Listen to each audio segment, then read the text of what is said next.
സ്ഥിരം കണ്ടുവന്ന ഹൊറർ മൂവികളിൽ നിന്ന് വ്യത്യസ്തമായി അജു വർഗീസ്, ചന്തുനാഥ്, അനൂപ് മേനോൻ, അഭിരാമി ബോസ് എന്നിവർ അഭിനയിച്ച ഏറ്റവും പുതിയ ഹൊറർ മൂവിയാണ് ഫീനിക്സ്. മരിച്ച് വർഷങ്ങൾ കഴിഞ്ഞും തന്റെ കാമുകന് വേണ്ടി കാത്തിരിക്കുന്ന റോസിന്റെ അനശ്വര പ്രണയത്തിന്റെ കഥ പറയുന്ന ഒരു ചിത്രമാണ് ഇത്. Hey guys, welcome to movie traveller 2022. 90കളിലാണ് കഥ നടക്കുന്നത്. ചിത്രത്തിന്റെ തുടക്കത്തിൽ ജോൺ വില്യംസ് എന്നൊരു വക്കീലിനെയാണ് കാണിക്കുന്നത്. വളരെ ആരഗന്റായ ഒരു സ്വഭാവമാണ് ജോണിൻ്റേത്. ഭാര്യയോട് പോലും അത്ര രസത്തിലല്ല ഇദ്ദേഹം. എന്തോ കേസിൽ സ്വന്തം കക്ഷിയെ തന്നെ തോൽപ്പിച്ചതിന്റെ പേരിൽ അദ്ദേഹം ഇപ്പോൾ നാടുവിട്ട് തങ്ങാൻ ഒരു വാടക വീട് തപ്പി നടക്കുകയാണ്. ഒരു ബ്രോക്കർ പല വീടുകളും കാണിച്ചു കൊടുക്കുന്നെങ്കിലും ആളും ബഹളവും അയൽവാസികളും ഉള്ളതുകൊണ്ട് തന്നെ ആ വീടൊന്നും വേണ്ട, എനിക്ക് ബഹളങ്ങളില്ലാത്ത, ആരും ശല്യം ചെയ്യാൻ വരാനില്ലാത്ത ഒരു ഒറ്റപ്പെട്ട വീട് മതിയെന്ന് ജോൺ ബ്രോക്കറോട് പറയുന്നു. അങ്ങനെ ഒരു വീടുണ്ട്, പക്ഷേ അതിന്റെ ഓണറായ തോമസിന് 6 മാസത്തെ വാടക മുന്നേ കൊടുത്താലേ അയാൾ വീട് തരുമെന്ന് ബ്രോക്കർ പറയുന്നു. തന്റെ സ്വഭാവം കാരണം അതുവരെ താമസിച്ചിരുന്ന വീടുകളിൽ നിന്നെല്ലാം 1 മാസം തികയുന്നതിന് മുമ്പേ ഇറങ്ങേണ്ടി വന്നിട്ടുണ്ട് ജോണിന്. ഇതാവുമ്പോൾ വാടക മുൻകൂട്ടി കൊടുക്കുന്നത് കൊണ്ട് 6 മാസത്തേക്കെങ്കിലും തന്നെ ഇറക്കി വിടാൻ കഴിയില്ലല്ലോ എന്നൊക്കെ കരുതി ജോൺ ആ വീട് തന്നെ വാടകയ്ക്കെടുക്കുന്നു. തുരുത്തിക്കടവ് എന്ന സ്ഥലത്ത് ബീച്ചിന് തൊട്ടടുത്തായിരുന്നു ആ വീട്. ജോണിന് ആകെയുള്ള ഒരു ഫ്രണ്ടാണ് അമീർ. തന്റെ കാര്യങ്ങളെല്ലാം ആകെ ഷെയർ ചെയ്യുന്നത് ജോൺ അമീറിനോടാണ്. അമീറിന്റെ ഒരു ബന്ധുവായ വക്കീലിന്റെ കൂടെ ജോലിയും ജോണിന് അമീർ തരപ്പെടുത്തി കൊടുക്കുന്നു. ജോണും കുടുംബവും അങ്ങനെ പുതിയ വീട്ടിലേക്ക് താമസത്തിന് വരുന്നു. ഭാര്യ ഡെയ്സിയും 3 കുട്ടികളുമാണ് ജോണിന്റെ കുടുംബം. ഒറ്റപ്പെട്ട വീടായതുകൊണ്ട് തന്നെ കാണുമ്പോൾ തന്നെ ജോണിന് വീട് ഇഷ്ടമാകുന്നു. വന്ന ദിവസം രാത്രി ജോണിന്റെ മകൻ ടിറ്റു ഒരു കിളി കരയുന്നതായി കാണുന്നു. 2ാമത്തെ മകൾ ലിഡിയ കാഴ്ചയില്ലാത്ത ഒരു കുട്ടിയാണ്. പിറ്റേന്ന് തന്നെ ജോൺ അമീർ പറഞ്ഞ വക്കീലിനെ പോയി കണ്ട് ജോലിയൊക്കെ ഓക്കെ ആകും. ശേഷം ജോൺ വീട്ടിലേക്ക് വരുമ്പോൾ ഉമ്മറത്ത് ഫ്രെഡി പാരഡൈസ് വില്ല എന്നൊരു അഡ്രസ്സിൽ ഒരു ലെറ്റർ കിടക്കുന്നതായി കാണുന്നു. തങ്ങൾക്ക് മുന്നേ ഇവിടെ താമസിച്ചിരുന്നവർക്കാർക്കോ ആരോ അയച്ച ലെറ്റർ ആകാമെന്ന് കരുതി ജോൺ അതെടുത്ത് അകത്തു വെക്കുന്നു. അന്ന് രാത്രി ഉറക്കം വരാത്തതുകൊണ്ട് ലിഡിയ എണീറ്റ് അടുത്ത മുറിയിൽ കണ്ണാടിക്ക് മുന്നിൽ പോയിരുന്ന് ഒരുങ്ങുന്നു. അതേസമയം അവളുടെ തൊട്ടടുത്ത് കണ്ണാടിയിൽ ഒരു പെൺകുട്ടിയുടെ പ്രതിബിംബം ഉണ്ടാകുന്നുണ്ട്. എന്നാൽ കാഴ്ചയില്ലാത്തതുകൊണ്ട് തന്നെ ലിഡിയ അത് കാണുന്നില്ല. വെള്ളം കുടിക്കാൻ ഇതേ സമയം എണീച്ചു വരുന്ന ജോൺ ലിഡിയയെ എടുത്തുകൊണ്ടുപോയി മുറിയിൽ കിടത്തുന്നു. ശേഷം മുറിയിലേക്ക് കിടക്കാൻ വരുമ്പോൾ ഒരു കിളി കരയുന്നത് ജോണിന്റെയും ശ്രദ്ധയിൽപ്പെടും. അയാളത് അത്ര കാര്യമാക്കില്ല. പിറ്റേന്ന് രാവിലെ ടിറ്റു നോക്കുമ്പോൾ കരഞ്ഞുകൊണ്ടിരുന്ന ആ കിളി മുറ്റത്ത് ചത്തു കിടക്കുന്നതാണ് കാണുന്നത്.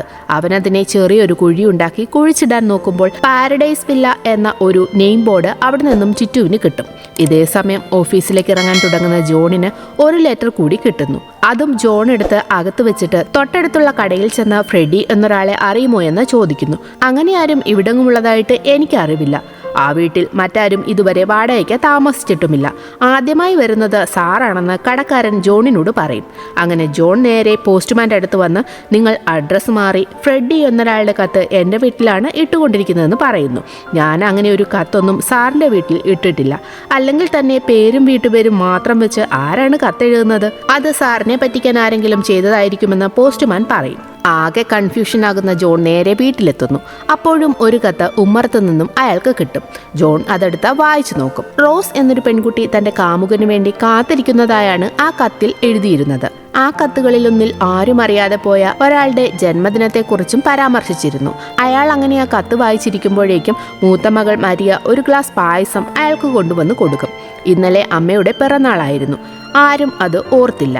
ഓർത്തപ്പോൾ അമ്മ ഉണ്ടാക്കിയതാണ് പായസമെന്ന് മരിയ ജോണിനോട് പറയും. പെട്ടെന്നാണ് കത്തിൽ പറഞ്ഞിരുന്ന പിറന്നാളിന്റെ കാര്യം ജോണിനും ഓർമ്മ വരുന്നത്. തന്റെ വീട്ടിൽ നടക്കുന്ന കാര്യങ്ങൾ ഉൾപ്പെടെ അറിഞ്ഞ് ആരടാ ഈ കത്തെഴുതുന്നതെന്ന് കണ്ടുപിടിക്കാനായി അയാൾ ഉറക്കമൊഴിഞ്ഞ് വീട്ടിന് കാവലിരിക്കും. പിറ്റേന്ന് നേരം വെളുത്തിട്ടും ഒരു കത്തും അയാൾക്ക് കിട്ടുന്നില്ല. അങ്ങനെ രാവിലെ ഉമ്മറത്തിരിക്കുന്ന ജോണിനോട് പപ്പ എന്താ ഇവിടെ ഇരിക്കുന്നതെന്ന് ടിറ്റു വന്ന് ചോദിക്കുന്നു. ഒരു കള്ളനെ പിടിക്കാനാണെന്ന് ജോണും മകനോട് പറയും. അപ്പോഴേക്കും പത്രക്കാരൻ പത്രമെടുന്നത് കണ്ട് ജോൺ പത്രമെടുത്ത് ഉമ്മറത്തേക്ക് വരുമ്പോൾ ദേ കിടക്കുന്നു ലെറ്റർ. അതോടെ ജോണിന് എന്തോ പന്തികേട് മനസ്സിലാകും. അമീറിന്റെ കത്ത് കാണിച്ച് ജോൺ കാര്യവും പറയുന്നു. അമീർ ആ കത്ത് വായിച്ചു നോക്കും.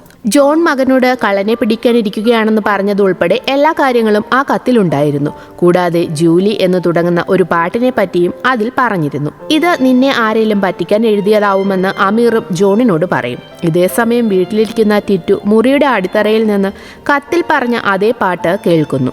അല്പം കഴിഞ്ഞ് വീട്ടിലേക്ക് വരുന്ന ജോൺ മോൻ പാടുന്ന പാട്ട് കേട്ട് നിനക്കിതാരാണ് ഈ പാട്ട് പഠിപ്പിച്ചു തന്നതെന്ന് ചോദിക്കുന്നു. അത് വീടിന്റെ അടിയിൽ നിന്ന് ഞാൻ കേട്ട് പഠിച്ചതാണെന്ന് ടിറ്റുവും പറയും. ഇതും അമീറിനോട് ജോൺ വന്ന് പറയുമ്പോൾ നീ ഇനി ഒന്നും നോക്കണ്ട, തൽക്കാലം അവിടെ നിന്ന് താമസം മാറ്. തോമസിനെ പോയി കണ്ട വാടക തിരികെ മേടിക്കാം. മറ്റൊരു വീട് കിട്ടുന്നതുവരെ എൻ്റെ വീട്ടിൽ കഴിയാമെന്നും അമീർ അവനോട് പറയുന്നു. ജോൺ ഡെയ്സിയെയും മക്കളെയും അമീറിന്റെ വീട്ടിലാക്കിയിട്ട് നേരെ വന്ന് തോമസിനെ കണ്ട് സംസാരിക്കുമെങ്കിലും അയാൾ കാശ് കൊടുക്കാൻ തയ്യാറാകുന്നില്ല. തോമസിന്റെ ജോലിക്കാരൻ ഇതേ സമയം ജോണിനോട് വന്ന് എത്രയും പെട്ടെന്ന് ആ വീട്ടിൽ നിന്ന് സാറ് മാറിക്കൊള്ളാനും, വീട് പണിയുന്നതിന് മുമ്പ് അതൊരു ശവപ്പറമ്പായിരുന്നു. താമസം തുടങ്ങുന്നതിന് മുമ്പ് വെഞ്ചിരിക്കാൻ വന്ന അച്ഛൻ അവിടെ ചില കാഴ്ചകളൊക്കെ കണ്ടിരുന്നു. അതുകൊണ്ട് കാശൊന്നും നോക്കണ്ട, അയാൾ ഇനി അത് തരാനും പോകുന്നില്ല. വേഗം അവിടെ നിന്ന് താമസം മാറിക്കൊള്ളാനൊക്കെ പറയുന്നു. ഇതേ സമയം അമീറിന്റെ ഭാര്യയ്ക്ക് പൊള്ളലേൽക്കുകയും ചെയ്യും. ശേഷം ജോണിന് കിട്ടുന്ന കത്തിൽ തിരികെ വീട്ടിലേക്ക് തന്നെ വരാനുള്ള ഒരു മുന്നറിയിപ്പുണ്ടായിരുന്നു. അതോടെ അമീറിന്റെ വീട്ടിൽ നിന്നാൽ അപകടം അവരെയും ബാധിക്കുമെന്ന് മനസ്സിലാക്കുന്ന ജോൺ തിരികെ ആ വീട്ടിലേക്ക് തന്നെ വരുന്നു. ഈ കത്തെഴുതുന്ന റോസിന്റെ ലക്ഷ്യം ഫ്രെഡിയെ കണ്ടുപിടിക്കുക എന്നുള്ളതാണെന്ന് മനസ്സിലാക്കുന്ന ജോൺ അമീറിനെയും കൂട്ടി കടക്കാരന്റെ അടുത്ത് വന്ന് ആ സ്ഥലത്തിന്റെ ഹിസ്റ്ററിയൊക്കെ ചോദിച്ചു മനസ്സിലാക്കുന്നു. 80 കാലഘട്ടങ്ങളിൽ കടൽ കയറി അവിടുത്തെ താമസക്കാരൊക്കെ മാറിപ്പോയതാണ്. പിന്നെ കടൽ ഭിത്തിയൊക്കെ നിർമ്മിച്ച ശേഷം തോമസ് കൃത്രിമമായി പട്ടയമൊക്കെ ഉണ്ടാക്കി സ്ഥലം അയാളുടെ പേരിലാക്കി വീടുണ്ടാക്കിയതാണ്. എന്നാൽ ആ കാലയളവിലെങ്ങും ഫ്രെഡി എന്നോ റോസ് എന്നോ പറയുന്ന ആരും തന്നെ അവിടെയെങ്ങും ഉണ്ടായിരുന്നില്ല എന്നും കടക്കാരൻ പറയുന്നു. ശേഷം നേരെ തോമസിന്റെ വീട്ടിലെ ജോലിക്കാരനെ വന്ന് ജോണും അമീറും കാണുന്നു. വെഞ്ചിരിക്കാൻ വന്ന അച്ഛൻ അവിടെ കണ്ട പേടിപ്പെടുത്തുന്ന കാര്യങ്ങളൊക്കെ മറ്റുള്ളവരോട് പറയാൻ തുടങ്ങിയതോടെ തോമസ് അച്ഛനെ അവിടെ നിന്നും സ്ഥലം മാറ്റിയിരുന്നു. കപ്പ്യാരെ പോയി കണ്ടാൽ എന്തേലും അറിയാൻ കഴിയുമെന്ന് അയാൾ പറയും. ആ കപ്പ്യാര് വീടിരുന്ന സ്ഥലത്തെ സെമിത്തേരിയിൽ ശവമടക്കിയിരുന്ന കാലത്തുള്ള കപ്പ്യാര് പീറ്ററിനെ പോയി കണ്ടാൽ നിങ്ങൾക്ക് ചിലപ്പോൾ എന്തെങ്കിലും വിവരം കിട്ടിയേക്കാമെന്ന് പറയുന്നു. അങ്ങനെ ജോണും അമീറും നേരെ പീറ്ററിനെ വന്ന് കാണുന്നു. പീറ്ററിന് അറിയാവുന്ന കാര്യങ്ങളൊക്കെ അയാൾ പറഞ്ഞു കൊടുക്കും. 70കൾക്കിടയിൽ ആ നാട്ടിൽ സിവിയറായ കോളറ ബാധയുണ്ടായി. റോമിലൊക്കെ പോയി പഠിച്ച ഫാദർ ഫ്രാൻസിസ് ആയിരുന്നു അന്നത്തെ പള്ളിയിലച്ഛൻ. ആ വീട് നിന്നിരുന്നതിന്റെ തൊട്ടടുത്തുള്ള സ്ഥലത്ത് അസുഖബാധിതരായി മരിച്ച ഒരുപാട് പേരെ ഒന്നിച്ചടക്കിയിട്ടുണ്ട്. അന്ന് അടക്കിയവരെ അല്ലാതെ പിന്നെ ആരെയും അവിടെ അടക്കിയിട്ടില്ല. ഇനി അടക്കിയവരുടെ കൂട്ടത്തിൽ ഫ്രെഡിയോ റോസോ ഉണ്ടായിരുന്നോ എന്നും ആർക്കും അറിയില്ല. കാരണം കാലം കുറെ ആയില്ലേ എന്നൊക്കെ പീറ്റർ ജോണിനോടും അമീറിനോടും പറയും. ശേഷം ജോൺ നേരെ അമീറിന്റെ വീട്ടിൽ വന്ന് ഡെയ്സിയെയും കുട്ടികളെയും കൂട്ടി നേരെ വീട്ടിലേക്ക് പോകും വഴി ഒരു കടയിൽ കയറിയിട്ട് ജോൺ എല്ലാവരോടും വീട്ടിൽ ചെന്ന് നമുക്കൊരു ഗെയിം കളിക്കാമെന്ന് പറയുന്നു. ഗെയിം എന്താണെന്ന് വെച്ചാൽ വീട്ടിൽ ചെന്ന് കഴിഞ്ഞാൽ പിന്നെ പരസ്പരം സംസാരിക്കാൻ പാടില്ല. കണ്ണുകൾ കൊണ്ടും കൈകൾ കൊണ്ടും മാത്രം ആംഗ്യഭാഷയിൽ സംസാരിക്കുക. അവരങ്ങനെ പരസ്പരം സംസാരിക്കാതെ വീട്ടിൽ കഴിയാനായി തുടങ്ങുന്നു. ഫോൺ ബെല്ലടിച്ചിട്ട് പോലും ആരും എടുക്കുന്നില്ല. രാത്രി ഉറങ്ങിക്കിടന്ന ടിറ്റു കിളിയുടെ കരച്ചിൽ കേട്ടുണരും. നോക്കുമ്പോൾ മുറിയിൽ നിന്ന് അത് ചിറകടിക്കുന്നു. അവൻ അതിനെ പിന്തുടർന്ന് ചെന്ന് നിൽക്കുന്നതാകട്ടെ ഒരു ശവപ്പറമ്പിലും. ധാരാളം കല്ലറകളുള്ള ആ ശവപ്പറമ്പിൽ കല്ലറയിലെ കുരിശുകളിലെല്ലാം ഒരു മണിയും കെട്ടിയിട്ടുണ്ടായിരുന്നു. ഒരു കല്ലറയ്ക്കരികിലിരുന്ന ഒരു പെൺകുട്ടിയുടെ രൂപം ഇങ്ങനെ മണി അടിക്കുന്നതായി ടിറ്റുവിന് തോന്നുന്നു. അവൻ അതിൻ്റെ തൊട്ടടുത്ത് ചെന്ന് നോക്കുമ്പോൾ ആ രൂപം തിരിഞ്ഞു നോക്കുന്നതോടെ ഭയന്നു പോകുന്ന ടിറ്റു അലറി കരയുന്നു. കുട്ടികളുടെ കരച്ചിൽ കേട്ടുണരുന്ന ജോണും ഡെയ്സിയും വന്ന് കുട്ടികൾ ഉറങ്ങിയിരുന്ന മുറിയുടെ കതക് തുറക്കാൻ നോക്കുമെങ്കിലും അത് തുറക്കാൻ കഴിയുന്നില്ല. ജോൺ കീഹോളിലൂടെ നോക്കുമ്പോൾ ആരോ അകത്ത് നിൽക്കുന്നതായി കാണുന്നു. ഒരുവിധം അയാൾ കതക് തള്ളി തുറന്ന് അകത്ത് കിടക്കുമ്പോൾ മുറിയിൽ ഒരു പെൺകുട്ടി വന്നതായി പറഞ്ഞ് കുട്ടികൾ കരയുന്നു. ഡെയ്സിയും ജോണും ഒന്നുമില്ലെന്നൊക്കെ പറഞ്ഞ് കുട്ടികളെ സമാധാനിപ്പിക്കും. പിറ്റേന്ന് രാവിലെയും ജോണിന് ഒരു കത്തും കൂടി കിട്ടും. തന്നെ പറ്റിക്കാൻ ശ്രമിച്ച് അവർ വെറുതെ സമയം കളയുകയാണ്. എനിക്ക് വേണ്ടുന്നത് ചെയ്യാൻ അവർക്ക് കഴിയുന്നില്ല. നമ്മളെ വേണ്ടാത്തവരെ നമുക്കും വേണ്ട. നാട്ടിലാകെ കോളറ പെരുകുന്നു. പള്ളി സെമിത്തേരിയിൽ സ്ഥലമില്ലാത്തതുകൊണ്ട് നമ്മുടെ ഭൂമിയുടെ അടുത്തായി ആളുകളെ കൂട്ടത്തോടെ അടക്കം ചെയ്യുന്നു. നീ വേഗം വാ എന്നൊക്കെയാണ് ആ കത്തിലുണ്ടായിരുന്നത്. സ്വപ്നം കണ്ടു പേടിച്ച ടിറ്റുവിന് ഭയങ്കരമായിട്ടുള്ള പനി വരാൻ തുടങ്ങും. ഹോസ്പിറ്റലിൽ കാണിക്കുമ്പോൾ ഏതായാലും ബ്ലഡ് ടെസ്റ്റ് ചെയ്ത് നോക്കണമെന്നൊക്കെ ഡോക്ടർ അവരോട് പറയുന്നു. ശേഷം തിരികെ വരും വഴി നമുക്ക് പള്ളിയിൽ അച്ഛനെ വരുത്തി ഒന്ന് പ്രാർത്ഥിപ്പിക്കാമെന്നൊക്കെ ഡെയ്സി ജോണിനോട് പറയും. ഇടവകയിലെ അപ്പോഴത്തെ അച്ഛനായ ഫാദർ ജിയോയെ പോയി ജോൺ കാണുന്നു. ഇങ്ങനെയുള്ള കേസുകളൊക്കെ വന്നാൽ സഭയ്ക്ക് ഒരു പ്രോട്ടോകോൾ ഉണ്ട്. അതനുസരിച്ച് മാത്രമേ എന്തെങ്കിലും ചെയ്യാൻ പറ്റൂ എന്ന് അച്ഛൻ പറയുന്നു. ആ ഇടവകയിലും ഫ്രെഡി എന്നു പേരായ ആരെങ്കിലും ഉണ്ടോ എന്ന് ജോൺ അച്ഛൻ വഴിയൊക്കെ ഒന്ന് അന്വേഷിച്ചു നോക്കുന്നു. അവരങ്ങനെ സംസാരിച്ചു നിൽക്കുമ്പോഴേക്കും ഡോക്ടർ ഫാദറിനെ വിളിക്കും. ടിറ്റുവിന്റെ പനി കുറച്ച പ്രശ്നമാണ് അതൊരു സിവിയർ കോളറയാകാൻ സാധ്യതയുണ്ട്. അങ്ങനെയാണെങ്കിൽ അത് മറ്റുള്ളവരിലേക്കും പകരാനുള്ള സാധ്യതയുണ്ട്. അതുകൊണ്ട് ആ വീടുമായി നേരിട്ടുള്ള കോണ്ടാക്ട് ഉണ്ടാകാതിരിക്കാൻ എല്ലാവരും ശ്രദ്ധിക്കണം. പഞ്ചായത്തിലും ഞാനിത് അറിയിച്ചിട്ടുണ്ട് എന്നൊക്കെ ഡോക്ടർ പറയുന്നു. അതോടെ ഫാദർ പിന്നെ ഒരു ദിവസം വരാം, ഫ്രെഡിയെക്കുറിച്ചോ റോസിനെക്കുറിച്ചോ എന്തെങ്കിലും വിവരം ലഭിച്ചാൽ അറിയിക്കാമെന്നും ജോണിനോട് പറയുന്നു. വീട്ടിലെത്തുന്ന ജോണിനോട് അച്ഛൻ പ്രാർത്ഥിക്കാൻ വരുമോ എന്ന് ചോദിച്ച് ഡെയ്സി ദേഷ്യപ്പെടും. അപ്പോഴേക്കും ഫാദർ ഫോണിൽ വിളിച്ച് 1971 അതായത് കോളറ മരണത്തിന് 1 വർഷത്തിന് ശേഷം അവിടെയുള്ള മറ്റൊരിടവകയിൽ മാർഗരറ്റ് എന്നൊരു ലേഡിയുടെ മനസമ്മതക്കുറിയിൽ ഫ്രെഡി എന്നായിരുന്നു ചെക്കൻ്റെ പേരെന്ന് ഫാദർ പറയുന്നു. ഫാദർ അവിടെയുള്ള മറ്റ് എല്ലാ ഇടവകകളിലും അന്വേഷണം നടത്തിയിരുന്നു. ഞാൻ നാളെ വന്ന് ഫാദറിനെ കണ്ടോളാമെന്ന് ജോൺ തിരികെ മറുപടിയും പറയും. അന്നു രാത്രി ഭക്ഷണം കഴിക്കാനിരിക്കുമ്പോൾ ഡെയ്സി പതിവില്ലാത്ത ദേഷ്യം കാണിക്കുന്നത് കൊണ്ട് ഇനി ഇവളുടെ ശരീരത്തിലെങ്ങാനുമാണോ റോസ് കയറിയതെന്ന് ജോൺ കരുതുന്നു. എന്നാൽ അതേസമയം റോസായി മാറിയ മരിയ ജോണിനോട് സംസാരിച്ചു തുടങ്ങും. ഫ്രെഡി എപ്പോഴാ എന്നെ കാണാൻ വരുന്നത് എന്ന് ചോദിച്ചിട്ട് അവളുടെ വിരൽ അവൾ ജോൺ കാണെ പിടിച്ച് ഓടിക്കുന്നു. അതോടെ ജോൺ ഒരു ദിവസം കൂടി സമയം തരണമെന്ന് പറയുന്നതോടെ മരിയ മയങ്ങി വീഴും. പിറ്റേന്ന് തന്നെ ജോണും അമീറും മാർഗരറ്റിനെ വന്ന് കാണുന്നു. മാർഗരറ്റ് ഒരു ഡോക്ടറായിരുന്നു. ജില്ലാ മെഡിക്കൽ ഓഫീസറായി അവർക്ക് പ്രമോഷൻ കിട്ടിയതിന്റെ പാർട്ടി നടക്കുകയാണ് അവരുടെ വീട്ടിൽ. മാർഗരറ്റിനെ കെട്ടിയത് ഫ്രെഡി ആവുമെന്ന് കരുതുന്ന ജോണിന് തെറ്റുന്നു. ഡോക്ടർ രാജീവായിരുന്നു മാർഗരറ്റിന്റെ ഭർത്താവ്. ശേഷം മാർഗരറ്റിനോട് ജോൺ സംസാരിക്കുമ്പോൾ ഫ്രെഡിയുമായി തന്റെ വിവാഹം ഉറപ്പിച്ചിരുന്നു. എന്നാൽ മനസമ്മതത്തിന് 2 ദിവസം മുമ്പ് ഫ്രെഡി ആ ബന്ധത്തിൽ നിന്ന് പിന്മാറി എങ്ങോട്ടോ പോവുകയും ചെയ്തു. പിന്നീട് അവർ തമ്മിൽ കോണ്ടാക്ട് ഒന്നും ഉണ്ടായിരുന്നില്ല എന്നും മാർഗരറ്റ് പറയുന്നു. അതോടെ ഫ്രെഡിയെ കണ്ടെത്താനുള്ള ആ വഴിയും അടയും. ശേഷം അവര് അമീറിന്റെ ഓഫീസിലെത്തുമ്പോൾ റോമിൽ പോയൊരു അച്ഛൻ തിരിച്ചു വന്നതായും അദ്ദേഹത്തിന്റെ അഡ്രസ്സും ഒരു കപ്പ്യാര് വിളിച്ചു പറഞ്ഞതായൊക്കെ ഒരു സ്റ്റാഫ് അമീറിനോട് പറയുന്നു. അവരങ്ങനെ നേരെ ആ അച്ഛനെ കാണാനായി വരും. ഈ അച്ഛനാണ് 70കളിൽ തുരുത്തിക്കടവിൽ ഉണ്ടായിരുന്നതായി പീറ്റർ പറഞ്ഞത്. ഫ്രാൻസിസ് അച്ഛൻ അതുവരെ റോമിലായിരുന്നു. അടുത്തിടെ അദ്ദേഹത്തിന് ബ്ലഡ് ക്യാൻസർ സ്ഥിരീകരിച്ചതോടെ നാട്ടിലേക്ക് പോകുന്നതായി ഒരു കൊച്ചച്ഛൻ ജോണിനോടും അമീറിനോടും പറയും. അവർ നേരെ വന്ന് ഫ്രാൻസിസ് അച്ഛനെ കാണുന്നു. റോസ് എഴുതിയ കത്ത് ജോൺ കാണിക്കുമ്പോൾ തന്നെ അത് അന്ന റോസ് ജോർജ് എഴുതിയ കത്തുകളാണെന്ന് അച്ഛൻ പറയുന്നു. ശേഷം ഫ്രാൻസിസ് അച്ഛൻ അന്ന റോസ് ജോർജിന്റെയും ഫ്രെഡിയുടെയും കഥ ജോണിനോട് പറയുന്നു. ഒരു സമ്പന്ന കുടുംബത്തിലെ തോമസിന്റെ മകനായിരുന്നു ഫ്രെഡി. അവൻ PhD സ്റ്റുഡൻ്റ് ആണെങ്കിലും അപ്പനും അമ്മയും അവനെ കെട്ടിക്കാനായി കച്ച കെട്ടിയിരിക്കുകയാണ്. റിസർച്ചിന്റെ ഭാഗമായി. എന്നാൽ എപ്പോഴും ഫ്രെഡി തുരുത്തിക്കടവിൽ അങ്ങനെ ചുറ്റിപ്പറ്റി നടക്കും. ഒരിക്കൽ വീട്ടിൽ പോയിട്ട് രാത്രി തുരുത്തിക്കടവിലേക്ക് വരുന്ന വഴി റാന്തൽ വെളിച്ചത്തിൽ തോണിയിലിരിക്കുന്ന അന്നയെ ഫ്രെഡി കാണുന്നു. ആദ്യ കാഴ്ചയിൽ തന്നെ ഫ്രെഡിക്ക് അന്നയെ ഒരുപാട് ഇഷ്ടമാകും. കൂടെ ഉണ്ടായിരുന്ന സിസ്റ്റർ അനീറ്റയോട് ഇതാരാണെന്ന് ഫ്രെഡി ചോദിക്കും. അന്ന ഈ തുരുത്തിൽ പണ്ട് വളർന്നിരുന്ന ഒരു അനാഥ കുട്ടിയായിരുന്നു. അവളെ മഠമേറ്റെടുക്കുകയും കൊച്ചിയിൽ വിട്ട് പഠിപ്പിക്കുകയും ചെയ്തു. അവിടെ തന്നെ ജോലിയും കിട്ടി. അങ്ങനെ ജോലി ചെയ്ത് കിട്ടിയ കാശുമായി ഇപ്പോൾ നാട്ടിൽ തന്നെ കഴിയാമെന്ന് കരുതി വന്നിരിക്കുകയാണെന്നൊക്കെ അനീറ്റ ഫ്രെഡിയോട് പറയുന്നു. അവളുടെ കാര്യങ്ങൾ നോക്കി നടത്തിയിരുന്നതെല്ലാം സിസ്റ്റർ തന്നെയായിരുന്നു. ശേഷമുള്ള ഓരോ ദിവസങ്ങളിലും മനസ്സിലെ ഇഷ്ടം അടക്കി അവൻ അവളെ ഫോളോ ചെയ്യുന്നു. അവളതത്ര കാര്യമാക്കുന്നുമില്ല. ഹോം സ്റ്റേ തുടങ്ങാനുള്ള കാര്യങ്ങളുമായി അവൾ അങ്ങനെ നടക്കും. പാരഡൈസ് വില്ല എന്നാണ് ഹോം സ്റ്റേക്ക് അന്ന നൽകിയിരിക്കുന്ന പേര്. എന്നാൽ അന്ന ഹോം സ്റ്റേ തുടങ്ങാൻ പോകുന്നത് അവിടെയുള്ള ഒരു ഹോട്ടലുകാർക്ക് അത്ര പിടിക്കുന്നില്ല. അവര് അവിടെ വന്ന് പ്രശ്നമുണ്ടാക്കും. ഇത് കാണുന്ന ഫ്രെഡി അങ്ങോട്ട് വന്ന് ചോദ്യം ചെയ്യുമെങ്കിലും വില്ലന്മാരുടെ ഒറ്റയടിക്ക് തന്നെ ഫ്രെഡി താഴെ വീഴും. ഫ്രെഡിക്ക് ബോധം വീഴുമ്പോഴേക്കും വില്ലന്മാരെയൊക്കെ അന്ന ഓടിച്ചു വിട്ടിരുന്നു. ആരെയും തല്ലാനും പിടിക്കാനും ഒന്നും കഴിയാത്ത ഒരു പാവമായിരുന്നു ഫ്രെഡി. പിറ്റേന്നും അന്നയെ അന്വേഷിച്ചു വരുന്ന ഫ്രെഡിയോട് ഞാൻ ആരുമില്ലാത്തവളാണ്, ആരെയും ബുദ്ധിമുട്ടിക്കാതെ സ്വന്തം കാലിൽ നിൽക്കാൻ ശ്രമിക്കുകയാണ്, തന്നെ ശല്യം ചെയ്യരുതെന്നൊക്കെ അന്ന പറയുന്നു. എങ്കിലും അവന്റെ മനസ്സിലെ ഇഷ്ടം അന്നയോട് ഫ്രെഡി തുറന്നു പറയുമെങ്കിലും അവൾ അതിന് സമ്മതം മൂളുന്നില്ല. ശേഷം വീട്ടിലേക്ക് വരുമ്പോൾ തുരുത്തുകടവിലെ ഒരു ഹോസ്പിറ്റലിലേക്ക് പുതിയതായി വന്നിരിക്കുന്ന ഡോക്ടർ തരകനെയും മകൾ മാർഗരറ്റിനെയും തോമസ് ഫ്രെഡിക്ക് പരിചയപ്പെടുത്തി കൊടുക്കും.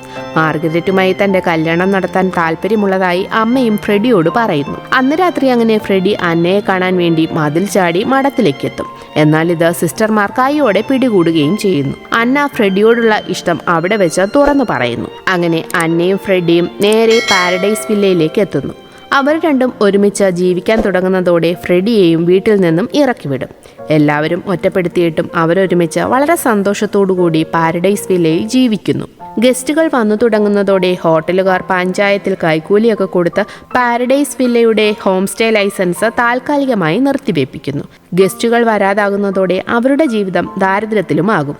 ആ അവസ്ഥ കണ്ട് തോമസ് ഫ്രെഡിയോട് വന്ന് ഒരു ദിവസം സംസാരിക്കും. നിന്റെ പഠനം പാതി വഴിയിൽ ഉപേക്ഷിക്കരുത്, നല്ല രീതിയിൽ ജീവിക്കണമെന്നൊക്കെ പറഞ്ഞ് അവനെ മോട്ടിവേറ്റ് ചെയ്യും. ശരിക്കും അത് അവനെ അന്നയിൽ നിന്നും അകറ്റാനുള്ള ഒരു തന്ത്രമായിരുന്നു. ലൈസൻസ് ഇഷ്യൂ ക്ലിയർ ആകാതെ നീണ്ടു പോകുന്നു. എല്ലാം ശരിയാകുമെന്ന് അന്ന അവനെ സമാധാനിപ്പിക്കുമെങ്കിലും ജീവിതം കൂടുതൽ ദാരിദ്ര്യത്തിലാകുന്നു. സുഖലോലുപതകളിൽ ജീവിച്ചിരുന്ന ഫ്രെഡിക്ക് അത് വല്ലാത്തൊരു അവസ്ഥയായിരുന്നു. ഇനി ഹോം സ്റ്റേ പ്രതീക്ഷിച്ചിരുന്നിട്ട് കാര്യമില്ല. റിസർച്ച് കംപ്ലീറ്റ് ചെയ്താൽ വല്ല ജോലിയും നേടി ജീവിതം മെച്ചപ്പെടുത്താമെന്നൊക്കെ പറഞ്ഞ് ഫ്രെഡി മദിരാശിക്ക് പോകാനായി തീരുമാനിക്കും. ആകെ കയ്യിൽ അവശേഷിച്ചിരുന്ന പൈസയും കൊടുത്ത് അന്ന 6 മാസത്തേക്ക് ഫ്രെഡിയെ മദിരാശിയിലേക്ക് വിടുന്നു. പിന്നീടുള്ള എല്ലാ ദിവസങ്ങളിലും അന്ന മുടങ്ങാതെ ഫ്രെഡിക്ക് കത്തുകൾ അയച്ചുകൊണ്ടേയിരിക്കും. ഒരു ദിവസം ഫ്രെഡിയെ കാണാൻ തോമസും അമ്മയും മാർഗരറ്റുമൊക്കെ മദിരാശിയിൽ വരും. മറ്റെന്തോ ആവശ്യത്തിന് അവിടെ വന്ന കൂട്ടത്തിൽ ഫ്രെഡിയെ കണ്ടിട്ട് പോകാമെന്ന് കരുതി എന്നാണ് തോമസ് പറയുന്നത്. എന്നാൽ തോമസിന്റെ മനസ്സിലെ ഉദ്ദേശം മറ്റൊന്നായിരുന്നു. മാർഗരറ്റും അവിടെയാണ് പോസ്റ്റ് ഗ്രാജുവേഷൻ ചെയ്യുന്നത്. നീ വല്ലപ്പോഴുമൊക്കെ അവളെ ഒന്ന് പോയി കാണാൻ അമ്മയും ഫ്രെഡിയോട് പറയുന്നു. അവരുടെ വരവോടെ ദാരിദ്ര്യത്തിൽ ജീവിച്ചിരുന്ന ഫ്രെഡിയുടെ മനസ്സ് ചഞ്ചലപ്പെടും. പിന്നീടുള്ള ദിവസങ്ങളിൽ ഫ്രെഡി മാർഗരറ്റിനൊപ്പം സമയം ചെലവഴിക്കാൻ തുടങ്ങുന്നു. അപ്പോഴും മുടങ്ങാതെ. എന്നാൽ അന്ന കത്തുകൾ എഴുതിക്കൊണ്ടേയിരിക്കും. എന്നാൽ അതൊന്നും ഫ്രെഡി പൊട്ടിച്ചുപോലും നോക്കാതെ മേശവലിപ്പിലേക്ക് ഉപേക്ഷിക്കുകയും ചെയ്യുന്നു. ഇതറിയാതെ അന്ന കത്തുകൾ എഴുതി ഫ്രെഡിക്ക് വേണ്ടിയുള്ള കാത്തിരിപ്പ് തുടരുന്നു. ഇതിനിടെ ഫാദർ ഫ്രാൻസിസിന്റെ സഹായത്തോടെ ഹോം സ്റ്റേയുടെ പ്രശ്നങ്ങളൊക്കെ അവസാനിക്കും. അതോടെ അവിടെ ഗസ്റ്റുകളൊക്കെ വന്നു തുടങ്ങുന്നു. കൂടുതൽ സമയം ഒരുമിച്ച് ചെലവഴിക്കാൻ തുടങ്ങിയതോടെ ഫ്രെഡിയും മാർഗരറ്റും മാനസികമായി അടുക്കാനും തുടങ്ങുന്നു. അങ്ങനെയിരിക്കെ തുരുത്തിക്കടവിൽ വളരെ മാരകമായ ഒരു പകർച്ചപ്പനി എല്ലാവരെയും ബാധിച്ചു തുടങ്ങുന്നു. നിൽക്കുന്ന നിൽപ്പിൽ തന്നെ ആളുകൾ മരിച്ചു വീഴാൻ തുടങ്ങുന്നു. ഡോക്ടർ തരകൻ എന്ത് ചെയ്യണമെന്നറിയാതെ രോഗികൾക്ക് മുന്നിലും രോഗത്തിനു മുന്നിലും പകച്ചു നിൽക്കുന്നു. മരണസംഖ്യ അനിയന്ത്രിതമാകുന്നതോടെ പള്ളി സെമിത്തേരികളിൽ പോലും സ്ഥലം തികയാതെയാകും. അങ്ങനെ ഒഴിഞ്ഞ തീരപ്രദേശങ്ങളിൽ ശവശരീരങ്ങൾ കൂട്ടത്തോടെ സംസ്കരിക്കാനായി തുടങ്ങുന്നു. പാരഡൈസ് വില്ലയോട് ചേർന്നുള്ള സ്ഥലത്തും ഇത് തുടരുന്നു. ഒരു ദിവസം അന്നയുടെ ഗസ്റ്റിനും പനി പിടിക്കും. അങ്ങനെ നാട്ടിലെ അവസ്ഥ വളരെ മോശമാകുന്നതോടെ ഫ്രെഡി നാട്ടിലേക്ക് വരണ്ട, അടുത്ത ജില്ലയിലോ മറ്റോ വന്ന് എന്നെ പള്ളിവക ഫോണിലേക്ക് വിളിച്ചാൽ മതി, ഞാൻ വരാം, നമുക്ക് എവിടെയെങ്കിലും പോയി നമ്മുടെ ജീവിതം റീസ്റ്റാർട്ട് ചെയ്യാമെന്നൊക്കെ അന്ന ലെറ്ററിൽ എഴുതുന്നു. മരണസംഖ്യ ഉയരുന്നതോടെ പൾസ് താഴ്ന്ന പല രോഗികളെയും മരിക്കാതെ തന്നെ അടക്കം ചെയ്യാനും തുടങ്ങും. ഇതൊഴിവാക്കാൻ വേണ്ടി മറ്റു രാജ്യങ്ങളിൽ ഒരു സമ്പ്രദായം ഏർപ്പെടുത്തിയിരുന്നു. ശവശരീരങ്ങൾ മറവ് ചെയ്യുമ്പോൾ നാട്ടുന്ന കുരിശിൽ ഒരു മണി കെട്ടി അതിൽ ഒരു കയർ കെട്ടി അടക്കം ചെയ്യുന്ന ആളിന്റെ കയ്യിലും ആ കയർ കെട്ടുന്നു. ഏതെങ്കിലും തരത്തിൽ കുഴിയിലായ ആൾക്ക് ബോധം വന്ന് ശരീരം കുലുങ്ങിയാൽ അതോടെ ആ മണിയും കിലുങ്ങും. അങ്ങനെയായാൽ ഉടൻ കുഴി തോണ്ടി ആളെ രക്ഷിക്കാനായി കഴിയും. മറ്റു രാജ്യങ്ങൾ നടത്തി വന്നിരുന്ന ആ സമ്പ്രദായം ഫ്രാൻസിസ് ഫാദർ തുരുത്തിക്കടവിലും നടപ്പിലാക്കുന്നു. അങ്ങനെയിരിക്കെ അന്നയും ഗസ്റ്റിൽ നിന്നും അസുഖബാധിതയാകുന്നു. അന്ന ഹോസ്പിറ്റലിലാകും. ഈ വിവരമറിഞ്ഞ് ഫ്രെഡി നാട്ടിലേക്കും എത്തുന്നു. തോമസ് ഫ്രെഡിയുടെ മുൻപിൽ നല്ല വെള്ള ചമയുകയാണ് ചെയ്യുന്നത്. 1 മണിക്കൂറിൽ അന്ന മരിക്കുമെന്ന് ഡോക്ടർ തരകൻ പറയും. അപ്പോഴേക്കും അപ്പൻ അവളുടെ സംസ്കാര ചടങ്ങുകൾ നടത്താനുള്ള തയ്യാറെടുപ്പുകളൊക്കെ നടത്തുന്നു. ഫ്രെഡി മരണശയ്യയിൽ കിടക്കുന്ന അന്നയെ വന്ന് കാണുമ്പോഴാണ് അവൾ അയച്ചിരുന്ന കത്തുകൾ താൻ വായിക്കാതെ ഇട്ടിരുന്നത് അവന് ഓർമ്മ വരുന്നത്. അതോടെ അവൻ്റെ ഉള്ളിലേക്ക് അന്നയോടുള്ള പഴയ പ്രണയവും അതോടൊപ്പം കുറ്റബോധവും വരുന്നു. ബോധമില്ലായിരുന്നുവെങ്കിലും അന്ന ഇതെല്ലാം അറിയുന്നുമുണ്ടായിരുന്നു. ഇതേസമയം മാത്യൂസ് ഡോക്ടറിനെ കണ്ട് അന്നയെ കൊല്ലാനുള്ള പദ്ധതികൾ പറയുന്നു. അവളെ കൊല്ലേണ്ട കാര്യമില്ല, കുറച്ചു സമയം കൂടി കാത്തിരുന്നാൽ മതി, അവൾ തന്നെ പൊക്കോളുമെന്ന് ഡോക്ടർ മാത്യൂസിനോട് പറയും. അപ്പോഴേക്കും അവിടേക്ക് വരുന്ന ഫ്രെഡി അന്നയെ മെഡിക്കൽ കോളേജിലേക്ക് കൊണ്ടുപോകാമെന്ന് പറയുമെങ്കിലും മാത്യൂസ് അതിന് സമ്മതിക്കില്ല. അങ്ങനെ ചെയ്താലും അവളുടെ ജീവൻ നമുക്കിനി നിലനിർത്താൻ കഴിയില്ല എന്നൊക്കെ മാത്യൂസിനോടൊപ്പം ചേർന്ന് ഡോക്ടറും ഫ്രെഡിയോട് പറയുന്നു. അതോടെ ഫ്രെഡിയും നിസ്സഹായനാകും. അങ്ങനെ അധികം താമസിയാതെ അന്നയുടെ മരണം കൺഫേം ചെയ്യുന്നു. ജീവിതാവസാനം വരെ കൂടെ കാണുമെന്ന് അന്നയ്ക്ക് വാക്ക് കൊടുത്തിട്ട് ഫ്രെഡിക്ക് അങ്ങനെ അത് പാലിക്കാൻ പറ്റാതെയാകുന്നു. പള്ളിയിൽ നിന്നും മഠത്തിൽ നിന്നുമൊക്കെ പുറത്താക്കിയ ആളാണല്ലോ അന്ന. അതുകൊണ്ട് തന്നെ മറ്റുള്ളവരുടെ ശവത്തോടൊപ്പം അടക്കം ചെയ്യാൻ ഇടവകക്കാർ സമ്മതിക്കാത്തതുകൊണ്ട് തന്നെ ഫാദർ അവളുടെ ഭൂമിയിൽ തന്നെ അവളെ അടക്കം ചെയ്യാൻ തീരുമാനിക്കുന്നു. പതിവ് പോലെ അവളുടെ കയ്യിലും ഒരു ചരട് കെട്ടി കുഴിമൂടി നാട്ടുന്ന കുരിശിലെ മണിയുമായി ബന്ധിപ്പിക്കുന്നു. അങ്ങനെ അന്ന മണ്ണിനടിയിലാകുന്നു. ഇതേ സമയം ഫ്രെഡി മാർഗരറ്റിനൊപ്പം മനസ്സോടെയാണെങ്കിലും സമയം ചെലവഴിക്കുന്നുണ്ട്. അപ്പോഴേക്കും മഴ പെയ്ത് പെട്ടിക്കുള്ളിലൂടെ വെള്ളവും ചെളിയും കുഴിയാകെ നിറയുന്നു. മരിച്ചിട്ടില്ലാത്ത അന്നയ്ക്ക് പെട്ടെന്ന് ബോധം വരുന്നു. മരണവെപ്രാളത്തിൽ അവൾ കൈകൾ ചലിപ്പിക്കുന്നതോടെ മണി കിലുങ്ങാൻ തുടങ്ങുന്നു. അന്ന ആ കുടിയിൽ കിടന്ന് ദാരുണമായി മരണത്തിന് കീഴടങ്ങുന്ന സമയം മാർഗരറ്റ് ഫ്രെഡിയെ എല്ലാ അർത്ഥത്തിലും കീഴ്പ്പെടുത്താനായി ശ്രമിക്കുന്നുണ്ട്. ഈ സമയം മണികിലുക്കം സെമിത്തേരിയുടെ കാവൽക്കാരൻ കേൾക്കുമെങ്കിലും അയാൾ ഭയം കാരണം പോയി നോക്കാൻ തയ്യാറാകില്ല. ഒടുവിൽ അന്നയുടെ അവസാന ശ്വാസത്തോടൊപ്പം മണിയടിയോച്ചയും നിലയ്ക്കുന്നു. പിറ്റേന്ന് മണിയടിയോച്ച കേട്ടതായി കാവൽക്കാരൻ പറഞ്ഞതുകൊണ്ട് ഫാദർ കല്ലറ വന്ന് തുറന്നു നോക്കുമ്പോൾ വിരലിൽ നിന്ന് അഴിഞ്ഞു കിടക്കുന്ന കയറാണ് കാണുന്നത്. അതോടെ അവൾ മരിച്ചത് കല്ലറയ്ക്കുള്ളിലാണെന്നും ജീവനോടെയാണ് അവളെ കല്ലറയിൽ അടക്കിയതെന്നും ഫാദർ ഫ്രാൻസിസിന് മനസ്സിലാകുന്നു. അങ്ങനെ ഫാദർ അന്നയുടെയും ഫ്രെഡിയുടെയും കഥ പറഞ്ഞ് അവസാനിപ്പിക്കും. എന്നാൽ ഇപ്പോൾ ഫ്രെഡി എവിടെയാണെന്നും ഫാദറിനും അറിയില്ലായിരുന്നു. പഴയ അഡ്രസ് അന്വേഷിച്ച് അറിയിക്കാമെന്ന് ഫാദർ പറയും. പഴയ അഡ്രസ് ഫാദർ ഫ്രാൻസിസ് അന്വേഷിച്ച് പറഞ്ഞതുകൊണ്ട് തന്നെ ജോണും അമീറും ഫ്രെഡിയുടെ തറവാട്ട് വീട്ടിലേക്ക് എത്തുന്നു. അമ്മ മാത്രമാണ് അപ്പോൾ അവിടെ ഉണ്ടായിരുന്നത്. മാത്യൂസ് മരിച്ചിട്ട് 5 വർഷമായിരുന്നു. ഫ്രെഡിയുമായി യാതൊരു കോണ്ടാക്റ്റും അമ്മയ്ക്ക് ഇല്ലായിരുന്നു. ജോൺ അന്ന എഴുതിയ കത്തുകളെല്ലാം അമ്മയെ ഏൽപ്പിച്ചിട്ട് അവർ ഒരുമിച്ച് താമസിച്ച സ്ഥലത്ത് അന്ന ഇപ്പോഴും ഫ്രെഡിക്കായി കാത്തിരിക്കുന്നുണ്ട്. പറ്റുമെങ്കിൽ ഫ്രെഡിയോട് അവിടെ വരെ ഒന്ന് വരണമെന്ന് പറഞ്ഞിട്ട് ജോൺ തിരികെ വീട്ടിലെത്തുന്നു. അന്നയോട് ചോദിച്ചു വാങ്ങിയ ഒരു ദിവസം അങ്ങനെ അവസാനിക്കാറായിരുന്നു. നേരെ വീട്ടിലേക്ക് വരുന്ന ജോണിനോട് അന്നയായി മാറിയ മരിയ ഫ്രെഡിയെ തിരക്കും. ഇതേ സമയം അന്ന് മരണപ്പെട്ടവരുടെ ആത്മാക്കൾ ജനലിന് പുറത്ത് നിൽക്കുന്നതായി ജോൺ കാണുന്നുണ്ട്. ഫ്രെഡി എപ്പോൾ എന്നെ കാണാൻ വരുമെന്ന് അന്ന ചോദിക്കുമ്പോൾ ദേഷ്യം വരുന്ന ജോൺ അവനിനി നിന്നെ കാണാൻ വരില്ല, അവന് നിന്നെ വേണ്ട, അവൻ വേറേതോ പെണ്ണിന്റെ കൂടെ പോയെന്നൊക്കെ പറയുന്നു. ഇത് കേൾക്കുന്നതോടെ അന്നയ്ക്ക് കലി കയറുന്നു. ഇതോടെ ജോണിനെയും ഡെയ്സിയെയും ടിറ്റുവിനെയും ഒക്കെ അന്ന ഉപദ്രവിക്കാനായി തുടങ്ങും. പെട്ടെന്ന് പുറത്ത് വാതിലിൽ ആരോ മുട്ടുന്നതായി കേൾക്കുന്നു. ജോൺ വാതിൽ തുറക്കുമ്പോൾ അത് ഫ്രെഡി ആയിരുന്നു. അന്ന അവനോട് പണ്ടത്തെ പോലെ സംസാരിക്കുന്നതോടെ അത് തന്റെ അന്നയാണെന്ന് ഫ്രെഡിക്ക് മനസ്സിലാകും. ഇവര് പറയുക നിനക്കെന്നെ വേണ്ടാന്ന്, നീ വേറെ പെണ്ണിന്റെ കൂടെ പോയെന്ന്. അങ്ങനെയല്ലെന്ന് ഇവരോട് പറയാൻ അവൾ പറയുമ്പോൾ കുറ്റബോധം കാരണം ഫ്രെഡി അവളുടെ കയ്യിൽ പിടിച്ച് സോറി പറഞ്ഞ് പൊട്ടിക്കരയുന്നു. അതോടെ അന്ന മരിയയുടെ ദേഹത്ത് നിന്നും പോകും. മരിയ മയങ്ങി വീഴുന്നതോടെ അന്നയുടെ സാമീപ്യം അവിടെ ഇല്ലാതാകുന്നു. ആ സീൻ കട്ടായി അടുത്ത് കാണിക്കുന്നത് 3 മാസങ്ങൾക്കു ശേഷം ജോണും അമീറും തമ്മിൽ സംസാരിക്കുന്നതാണ്. കഴിഞ്ഞ കാര്യങ്ങളെക്കുറിച്ചാണ് അവർ സംസാരിക്കുന്നത്. മറ്റൊരു വീട്ടിലേക്ക് താമസം മാറിയതോടെ ജോണിന്റെയും കുടുംബത്തിന്റെയും ജീവിതം പഴയതുപോലെ ആയിരുന്നു. എന്നാൽ ഫ്രെഡി ആ വീട്ടിൽ തന്നെ അന്നു മുതൽ താമസമാക്കിയെന്ന് ജോൺ അമീറിനോട് പറയും. അന്ന ഫ്രെഡിക്ക് എന്ത് ശിക്ഷയാകും നൽകിയതെന്ന് അമീർ ചോദിക്കുമ്പോൾ അന്നയുടെ കത്തിന് വേണ്ടി ഒരു ഭ്രാന്തനെ പോലെ പോസ്റ്റ്മാന്റെ പുറകെ പോകുന്ന ഫ്രെഡിയെയാണ് കാണിക്കുന്നത്. ഒരിക്കലും അവന് അന്നയുടെ കത്ത് വന്നില്ല. എന്തിന്, അന്നയുടെ ഒരു സാമീപ്യം പോലും ഫ്രെഡിക്ക് ആ വീട്ടിൽ അനുഭവപ്പെടുന്നില്ല. അതായിരുന്നു അത്ര കാലം കാത്തിരുന്ന അന്ന ഫ്രെഡിക്ക് നൽകിയ ശിക്ഷ. അത് സഹിക്കാനാവാതെ തറയിൽ കിടന്ന് ഫ്രെഡി പൊട്ടിക്കരയുന്നു. അതിന് തൊട്ട് താഴെയായി മറ്റൊരു ലോകത്ത് ഫ്രെഡി ഒരിക്കൽ തന്നിലേക്ക് വരുന്നതും കാത്ത് അന്നയും കിടക്കുന്നതായി കാണിച്ചുകൊണ്ട് ചിത്രം അവസാനിപ്പിക്കും.